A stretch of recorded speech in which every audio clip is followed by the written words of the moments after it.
Welcome back, 3D students. In this video, we're going to freeze the transforms of our bones, and we're going to parent everything to the root bone. But before we get started, I want to talk to you about other limbs. Your character may have ears that need to be rigged. Just treat them like an arm or a leg. So if I had ears, for example, I would turn on Create Bone mode, and I would just start here and create an ear. Some ear bones. If I had a tail, I would go to the left viewport and I would just start and create tail bones.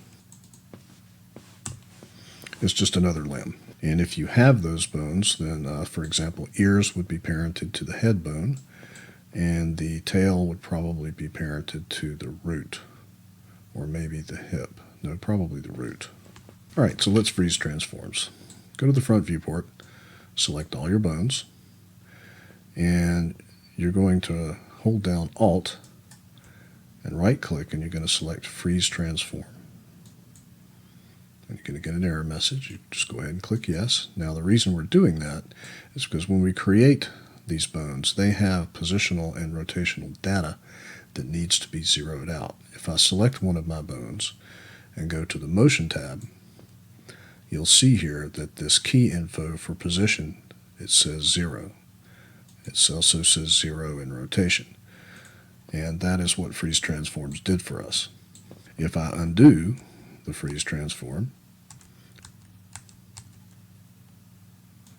and select that same bone, you can see here that it has positional data and rotational data. And that's why we need to freeze transforms. Again, select all your bones, hold down Alt, right-click to bring up the rigging quad menu, and select Freeze Transform. Click Yes. Okay, now let's parent everything to the root bone and go ahead and parent things. All right, so the legs together need to be parented to the root bone. So select both the top leg bones, get the link tool, and click and drag to the root bone.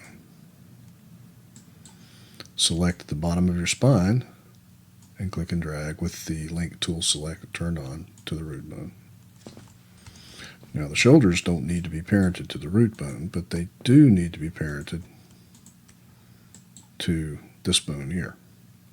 So select both of them, turn on the link tool, and link to the first spine bone.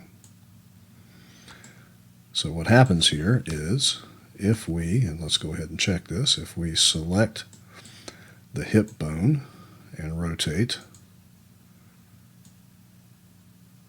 the arm should follow and the head should follow along with the spine. If we select the spine bone and rotate, the arms and the head should follow.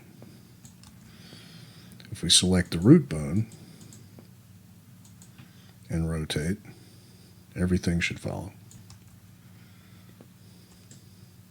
So we now have our skeleton, and when we come back in the next few videos, we're going to create some helpers that will then allow us to create control objects and control how our bones move.